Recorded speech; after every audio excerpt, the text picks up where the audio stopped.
Ele dirigiu essa revista, a revista de Uberaba, durante um ano. Ela lançou, era mensal, ele lançou 12 números, e essa revista antecipa em tudo a revista do Brasil que Monteiro Lobato ia lançar anos depois em São Paulo. Em tudo, essa utilização do fundo, das ilustrações, tudo, a revista, eu tenho a revista do Brasil, edição já de reprodução, e eu pude comparar com a revista do Uberaba. Então a revista do Uberaba realmente antecipou. E na revista do Uberaba se publicava muita poesia, ensaios, até de criminologia. Há um ensaio sobre a criminologia em Uberaba, publicado em vários números, poemas, inclusive do Felício Buarque, que ele lançou em 1906 o primeiro livro de poesia editado em Uberaba, Folhas Soltas. Esse aqui é o Felício Buarque. Aí, Folhas Soltas, edição do Grêmio Literário Bernardo Guimarães, 1906. Veja bem o enfeite aí, né, como é da época. Bom, esse Grêmio Bernardo Guimarães, ele superou todos os outros anteriores, porque ele tinha biblioteca, ele tinha um manuário, e depois, mas o Felício que, mesmo apoiado pela editora Livraria Século XX, ele mudou-se de Uberaba, então doaram os livros, a biblioteca para a prefeitura, e por isso é que a biblioteca nossa chama Bernardo Guimarães, porque foi a origem dessa doação feita nessa época, 1909, para a Biblioteca Municipal. E doou até dinheiro que tinha em caixa. Era um Grêmio muito operoso, uma cidade que não tinha 12 mil habitantes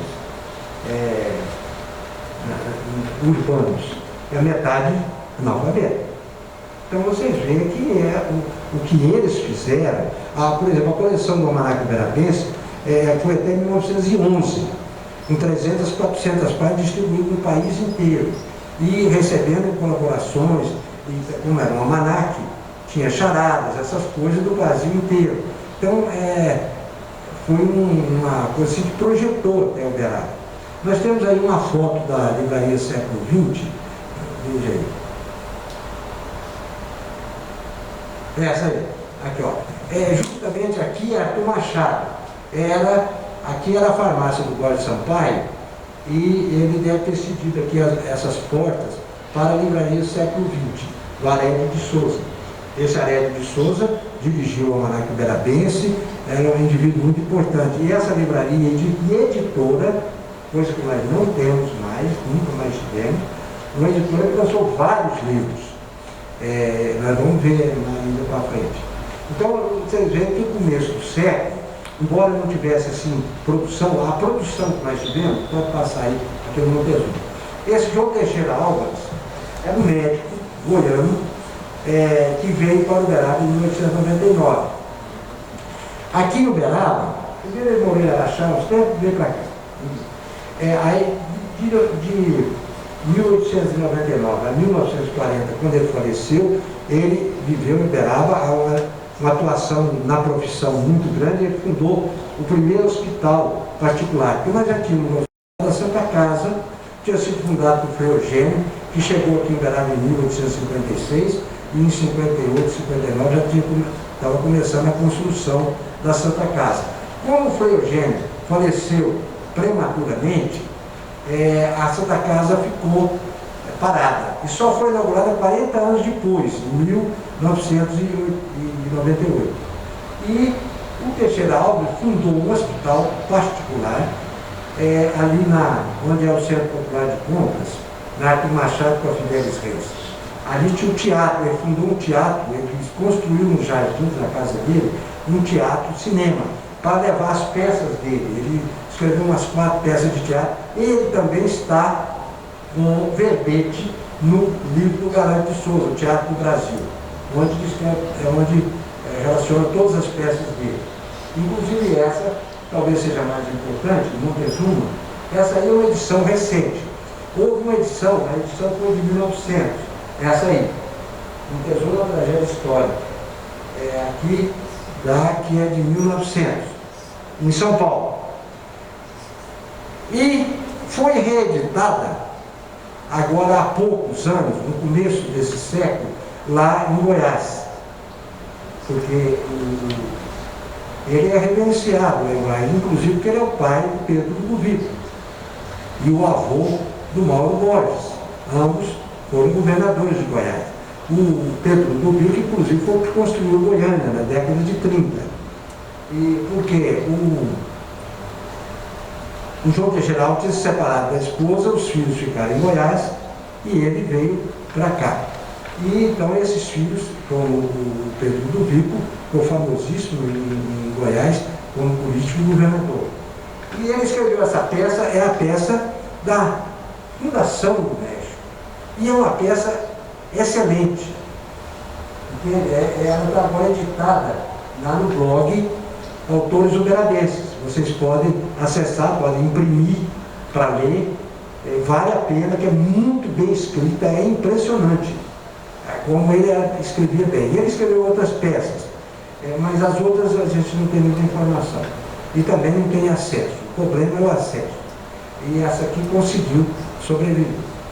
E esse João de Geraldo, ele teve uma atividade muito grande em Uberaba. Ele fundou o Círculo Católico, ele era ultra religioso. O Círculo Católico, ele era o presidente, o bispo era o vice. E o José Branco Pontes era o secretário. Quer dizer, e ele lançava toda sexta-feira da Paixão, às 3 horas da tarde, um jornal chamado Jesus Cristo, que tem no Arquivo Público, aí em Uberaba. Então, é um indivíduo assim, muito ativo. Ele teve um problema médico aqui e escreveu um livro de 400 páginas para se defender, e foi ao Rio de Janeiro, participou lá da sociedade. Deu um problema danado. Ele inventou um aparelho para parto que foi reconhecido em Paris, foi registrado em Paris. Ele era assim, o Zé de Oliveira, o Zé Ferreira, o grande médico da vez, o segundo médico, ou o primeiro nascido em Uberaba, formado, eram amigos, e ele queria ir para o Amazonas. Ele desviou, falou, não, vamos para fora, vamos para a Europa. O que nós vamos fazer no Amazonas? Foi para a Europa. E valeu. E depois o Zé Ferreira voltou e fez um curso de 2 anos nos hospitais de Paris, Berlim e Viena, que eram os 3 grandes, o Freud estava lá em Viena nessa época, eram os 3 grandes centros médicos do mundo. E ele chegou em Uberaba, ele levou a família, colocou os filhos internos na Inglaterra e com a esposa ficou 2 anos lá. Quando ele chegou aqui, ele já podia fazer qualquer intervenção cirúrgica possível na medicina daquela época. Você vê como Uberaba estava avançado, inclusive, nessa coisa. O Zé Ferreira foi um líder político também aqui em Uberaba, foi vereador uma vez só, não quis mais, mas foi presidente de partido muito tempo. Foi o responsável em instituir a energia elétrica em Uberaba, porque precisava da operação. Ele tinha capital, fundou-se uma firma em 1905, foi inaugurada a luz elétrica em Uberaba. Foi uma coisa importantíssima, né, para a cidade. Bom, nós temos aqui em Uberaba uma impressão que dessa época até 1930, década de 30, inclusive a década de 30, quase que não houve assim, atividades culturais em Uberaba. Mas houve, poucas, mas tivemos. Por exemplo, o Lavoura e Comércio, em 1917, lançou uma revista que ficou até meio mitológica em Uberaba. Podia passar. Vamos ver. Essa aí, Via Láctea. Essa revista ficou lá na redação do Lavoura, a família Jardim, tinham isso aí como uma grande realização, e foi mesmo. Mas ela durou 2 anos. Mas logo depois o Lavoura fundou o Lavoura Comércio Ilustrado. Foi uma pena, porque esse título merecia ter sobrevivido. E aí publicava poesia, crônica, artigos, além do jornal também que publicava. Aí nós tivemos muitos jornais. O programa da imprensa, veja bem, foi fundado o jornal em 1874, o primeiro. Quando chegou no fim do século, 26 anos depois, o Uberaba já tinha tido 70 jornais. Mas jornais assim, que duravam 6 meses, 1 ano, no máximo 2 anos. Mas um número fabuloso. Uma cidade pequena, que não tinha luz elétrica, que não tinha água encanada, não tinha esgoto, não tinha saneamento, já tinha isso. É impressionante. 70 e tantos jornais. Então lá, o Gabriel Totti, o próprio Deobrando, tem a relação dos nomes, todos os jornais e os anos que eles foram criados. Então é impressionante como isso aconteceu. E a metade da população completamente analfabeta, a outra metade mais ou menos. Então, aí o Quintiliano Jardim, que foi realmente o sustentáculo do Lavoura. Ele viajava para Goiás a cavalo, levava joias no Manuel Terra, na joalheria, para vender, e colhia assinaturas e publicidade em Goiás. O Lavoura tem muita importância na história de Goiás, porque chegou uma ponto lá não tinha jornal desse porte. E o Lavoura trazia noticiário, publicação de editais lá de Goiás. Então a ligação de Goiás com Uberaba é muito importante. E o Quintiliano contratou vários jornalistas goianos. Um deles é o Vitor Carvalho Ramos, que era irmão do Carvalho Ramos, autor daquele famoso Tropas de Goiás, uma obra importantíssima na literatura brasileira. O Vitor veio para Uberaba e teve uma atividade muito grande aqui, política, profissional e literária. Inclusive participou da revista Graça e Beleza na década de 40 e dirigiu jornais aqui na década de 20. E essa é a Graça e Beleza da década de 40. Essa aí justamente é a Inácio Souza, que teve uma capa, era do irmão dela, a revista, e ela depois entrou junto com o Vitor e o irmão. Essa revista durou uns 12 a 15 anos, mas teve dificuldades, porque teve até suspensa a edição em algum tempo por causa da guerra, não chegava material. Agora estão preocupados com o fertilizante lá da Rússia, a guerra sempre atrapalha o comércio e o intercâmbio entre as nações. Bom, aí o Gabriel Totti estudou no Colégio Marista e foi um indivíduo, porque o futebol foi introduzido em Uberaba pelos 2 irmãos maristas que trouxeram uma câmara da França. E aqui o Gabriel Totti pegou e correndo levou lá para o Estevão Cruz, a selaria, que pôs a capa, e essa bola era objeto dos alunos lá no Marista. Bom, e o Gabriel Totti, nessa época, em 1936, escreveu organizou um álbum sobre Uberaba para comemorar o centenário da emancipação política de Uberaba. Porque Uberaba, em 1836, que era um arraial e era distrito de Araxá, foi emancipado. A primeira Câmara tomou posse no dia 7 de janeiro de 1937. E o Gabriel Totti, em 1936, foi muito festejo aqui para comemorar esse centenário. Como também foi futuramente, 56, 20 anos depois, para comemorar o centenário da elevação da categoria de vila para a cidade. Apenas um título honorífico. Que a única coisa prática é que aumentou os vereadores de Uberaba de 7 para 9. E pelo título de cidade. São Paulo demorou 150 anos para obter a vila de São Paulo. Vocês podem olhar na história do Brasil no começo, não se fala cidade de São Paulo, é vila de São Paulo. Só que naquela época, é claro, tinha que demorar mesmo para pegar o título de cidade, não tinha às vezes esse título. Bom, nós vamos apressar um pouco, porque já está num horário meio avançado. Aqui nós vamos, essa parte terceira, nós vamos pegar por década. Pode pôr as fotos aí da década de 50. Bom, só para falar, na década de 50 foram lançados aqui em Uberaba uns 8 livros.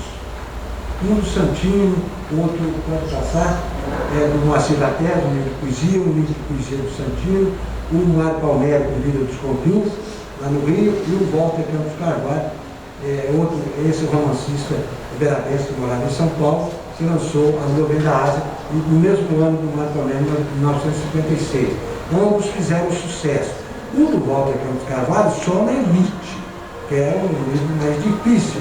Porque o Mário, que é regionalista, teve uma receptividade mais popular também. O Walter Campos Carvalho, antes de ir para São Paulo, ele já escrevia poemas e publicava no Lavoura. Então, depois ele foi para São Paulo para estudar direito e ficou lá. Nessa década, o Edson Prata lançou no Livro de Contos, em 1958. Depois ele reeditou em 64, a segunda edição. Ele lançou 2 livros de contos. Na década de 60, nós tivemos aí, normalmente, o Chapadão do Bug, de 1965, do Mário Palmeiras, e vai passar. O Púlpero Búlgaro é um outro livro famoso do Walter Campos Carvalho. É o Púlpero Búlgaro. E aí nós tivemos os primeiros contistas a publicar livros. Frei Francisco Maria Liberal, que era capuchinho, berabense, né? O Edson, que lançou esse livro aí, que já era a segunda edição, e lançou também o Edson em 67, Estudo da Literatura do Triângulo. Então nós começamos, talvez seja a primeira obra de crítica literária escrita e publicada no Liberal. Pode passar? Nós tivemos no fim da década de 60 o suplemento cultural do Correio Católico, que durou 4 anos. Foi muito importante porque congregou os poetas e contistas que existiam em Uberaba, que não tinha espaço. Publicar em jornal, publicar um poema em jornal, misturado com anúncios, com outros artigos, com notícias comuns, é um negócio que não rolava bem. Então nós tivemos aí um suplemento de forma de tabloide, que durou 4 anos e foi muito importante para esse pessoal. Aí surgiu o Mário Edson Andrade, inclusive, o Mário Edson Andrade, o primeiro conto dele, publicado no primeiro número desse suplemento, o incrível que pareça, vamos prestar atenção agora, sobre também o duplo, chamou o outro, o mesmo título, ele nem conhecia, o Arthur Lobo, talvez ele tivesse ouvido falar, e chama o conto do Mário Edson, o outro, o mesmo título do romance do Arthur Lobo, publicado em 1901. E é o mesmo problema. E nós temos outros contistas aí que nós vamos fazer agora um trabalho e vamos aparecer 2 contistas do Uberabenses que estão na antologia e o conto de Uberaba com esse problema da dupla personalidade. Aí na década de 60 ainda teve algo importante. Começou-se aqui a poesia experimental, inclusive através justamente do Jorge Nabucci, que ainda era estudante do Diocesano, e ganhou um prêmio nacional de poesia lá em Divinópolis, onde dos 5 julgadores, entre eles Emílio Moura, que foi o único que votou contra o Nabucci, teve 4 votos nos 5. O Emílio Moura não votou porque o Emílio Moura era já idoso e um poeta consagrado, mas já modernista, ainda modernista. Eles não, os modernistas, que foram meio revolucionários em 22, não são totalmente. Na literatura houve até uma regressão em certos pontos. Mas eles viraram conservadores. Quer dizer, foram jovens e fizeram. O Nabucci continua até hoje aí, fazendo experiência. E ele ganhou esse prêmio que foi, assim, teve uma repercussão e animou o pessoal. Ele era um dos colaboradores do suplemento. Bom, aí na década de 70 nós já tivemos essa antologia editada pela Academia do Poeta do Triângulo Mineiro, abrangendo outras cidades do Triângulo. É uma antologia documentária. Ela publica muito poema ainda conservador, poemas até anacronicamente modernistas. O modernismo já tinha acabado, mas aqui no interior nós ainda praticávamos o modernismo. E essa antologia tem também poemas instrumentais. Nabucci faz parte dela. Chico Chaves, que também foi um colaborador do suplemento cultural, uma obra avançada na poesia. E o Paulo Lima, que se destacou também no suplemento como no visual. Que o visual, na época, nós não sabíamos, ninguém tinha noção, achava que, falava assim, Poesia visual, não existe poesia visual. Poesia se faz com palavras. O visual é a oitava arte. É uma arte independente. É uma arte que não se confunde com a pintura nem com o desenho. Ela é própria. E o próprio Chico Chaves já tinha avançado, o próprio Nabucco nos livros do Elgin, contra o Tomatique e tal, são poemas que fazem usam espaço, coisa que o concretismo trouxe. Uma das inovações maiores do concretismo foi justamente conquistar o espaço para a poesia, libertar a palavra do verso. Porque o verso aprisionava a palavra e a palavra ficou livre. Mas aquilo também não era poesia, eles pularam para o visual e acabaram fundando uma nova arte, que hoje é muito cultivada no mundo inteiro e inclusive aqui em Uberaba. Pode passar. Bom, nessa década de 70, nós tivemos já no fim, em 79, duas antologias feitas por Joaquim Borges, que era um contista e um ensaísta. Ele fez a Praça do Povo, coletânea de poetas de agora. Ele pôs vários poetas. E também Ponta de Lança, que era de conto. Aí não é só de Uberaba. Pega alguns escritores também aqui de Frutal, ele era de lá, de Campina Verde, pega alguns outros aí que não eram só de Uberaba, mas Maurício absoluto de Uberaba. Então essas três antologias foram já tentativas de se fazer antologia do que estavam produzindo. Podemos ir para a década. Bom, esse aqui é o livro de contos do Joaquim Borges mais conhecido, Gabrielão Solé. Ele consta também da antologia O Conto Uberaba. Bom, aqui nós temos, já no fim da década de 79, a professora Terezinha Menezes, a Terezinha Web, ela introduziu o Uberaba em um outro tipo de poesia, a poesia construtivista. A poesia construtivista é aquela poesia que é feita baseada na inteligência e na sensibilidade, e não na emoção. E não é prosística. Ela é uma poesia elaborada, trabalhada, e ela introduziu aqui em Uberaba, e nós tivemos aí já na década seguinte, pode passar. Bom, aí tem a revista Convergência da Academia, que obrigava, num certo período, publicou esses poetas de vanguarda também. Talvez a única academia de letras do mundo que agasalhou a vanguarda, durante uma certa época. Aqui nós já temos, na década, o Nabucco lança o livro Paisagem Provincial, porque o Nabucco teve uma influência dupla da história de Uberaba, que ele começou porque nós nem sabíamos que existia cidade que tinha história. Não se ensinava isso nas escolas. Os próprios professores de história também não sabiam disso. Achavam que a história era do país e a geral, universal. E quando nós descobrimos o Hildebrando, que estava lá,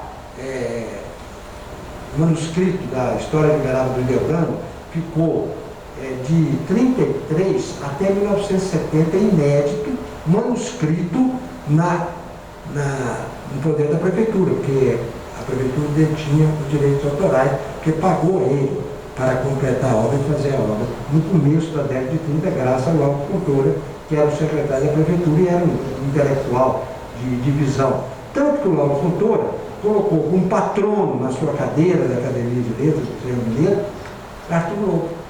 Ele já conhecia Arthur Lobo, quase ninguém conhecia e conhece. Olha a perspicácia do Lauro Fontoura. Os outros acadêmicos colocaram as pessoas conhecidas. Um colocou Hildebrando Pontes, outro colocou Guarda Sampaio, o outro colocou Olavo Bilac, o outro colocou Lima Barreto, que sou eu, e outros colocaram assim, os famosos, conhecidos e tal. Ele colocou Arthur Lobo. Então mostra como ele era informado e perspicaz. Aliás, ele era mesmo. Bom, aí nós tivemos então o Paisagem Provincial. Aí surgiu.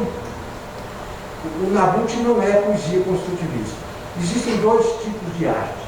A arte, vamos dizer assim, subjetiva, romântica, barroca, e a clássica. Nós temos assim um exemplo muito grande aqui. O romance do José de Alencar é de um jeito e o de Machado de Assis de outro.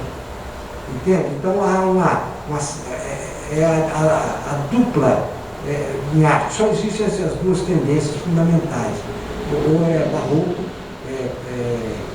libertário, sem limites, fica à vontade do autor, e a clássica, que já se submete a uma certa elaboração, um certo regramento.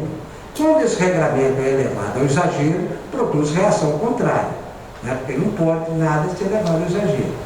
E o Carlos Roberto Lacerda é um grande poeta construtivista aqui de Uberaba, da região, que era de Pirajuba, namorou sempre Uberaba e depois foi para Goiânia. Aí nós tivemos também essa revista Dimensão de Poesia, em 1980, que durou, como o Nabucco lembrou aqui, 20 anos, e publicou os poetas de Uberaba, os visualistas de Uberaba, porque tinha uma seção de visuais, não era de poesia visuais, uma seção de visuais. E não só de Uberaba, como do Brasil e de muitos países.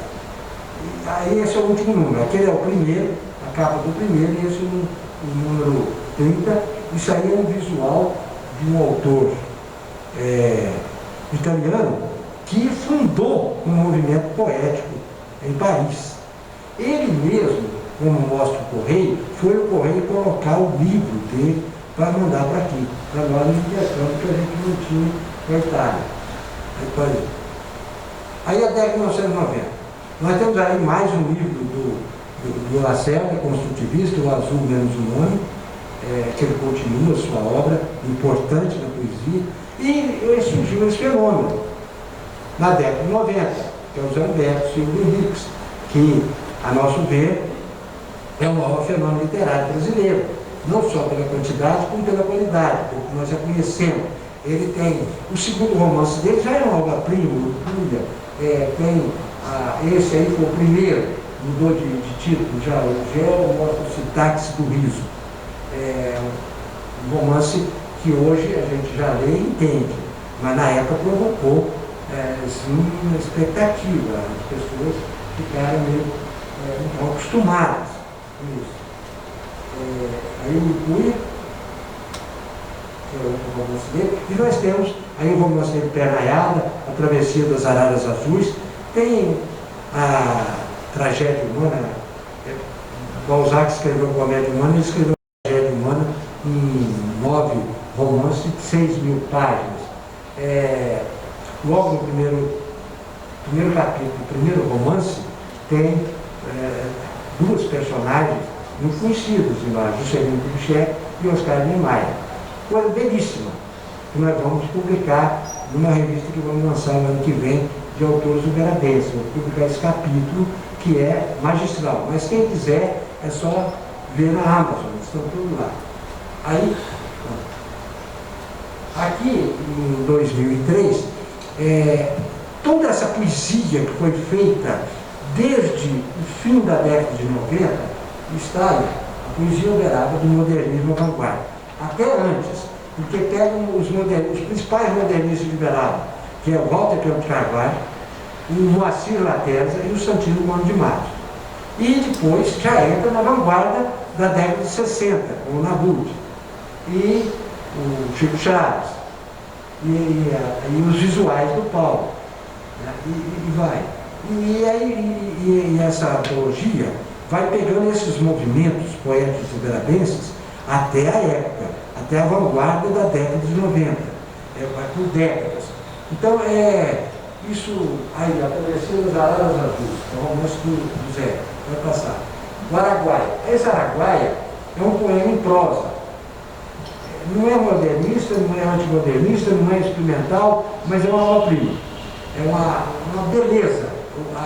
E é o rio que é a personagem. O rio,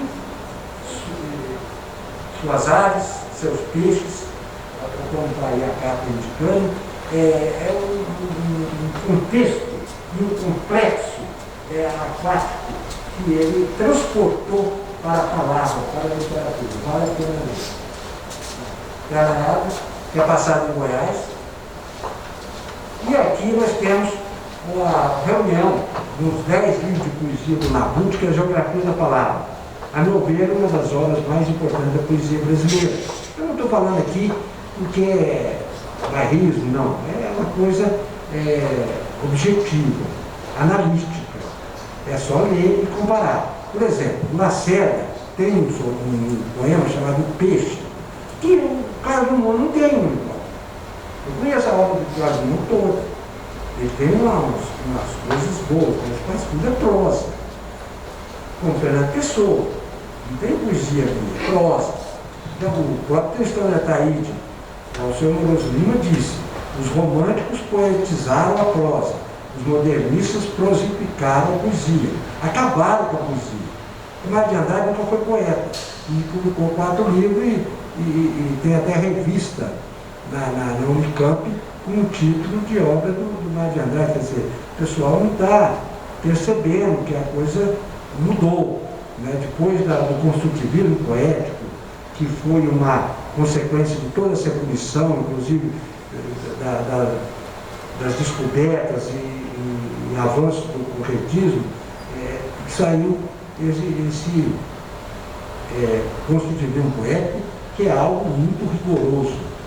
Mas é tão rigoroso, mas não é aquele rigor que tinha os parnasianos, o Labilac, que são perfeitos, mas que eles eram prisioneiros de fórmulas. O construtivista não é prisioneiro de fórmulas. Ele é rigoroso, ele é criativo, baseado, como eu falei, na sensibilidade e na inteligência. O sentimento e a emoção são afastados, são matérias-primas que podem ser utilizadas, como o escritor utiliza o barro. É algo sem forma, só depois que o escritor pega o barro e que dá uma forma. A mesma coisa é a emoção e o sentimento. Isso não é poesia, é emoção e sentimento. Poesia é palavra, né? Aquela célebre frase do Mallarmé, o Rodin, aquele grande escultor, conversando com o Mallarmé em Paris: eu tenho tentado escrever poesia, eu tenho muitas ideias, mas não sai. E aí o Mallarmé falou: a poesia não se faz com ideias, se faz com palavras. Quem entende isso faz poesia, quem não entende não faz. E não é fácil entender isso, é fácil você ouvir, mas ver o sentido profundo que tem nisso aí. Bom, aqui nós temos aí já a contista, o Lincoln, que foi grande colaborador daquele suplemento do Correio Católico, que publicou 2 livros agora no começo do século do milênio, Casos Urbanos, e o Programa de Domingo. O Programa de Domingo, que deu título ao livro, é uma obra-prima. Agora, aqui nós temos a obra-prima do Lincoln, que é um livro de memórias. Ele, quando estudante em São Paulo, ele fez uma espécie de diário durante uns 3, 4 anos. E isso ficou 50 anos inédito. Ele só veio publicar agora e mostrar para a gente 50 anos depois. Um defeito. É talvez a obra mais perfeita memorialística feita no país. Rivaliza com a história da minha infância do Gilberto Amaro. No certo sentido, é mais profundo. Porque a história da minha infância é poético, é um livro, uma obra-prima do Gilberto Amaro. Mas é poético, na história da minha infância, até o título já induz. Essa não, o título induz o contrário, o roteiro sim. Os problemas dele, ele fazia tratamento psicológico e tal, tá tudo lá. Maravilhosamente bem escrito e profundo, vale a pena, mas está esgotado. Nós vamos tentando publicar em bloco. Muito obrigado. Então, para terminar.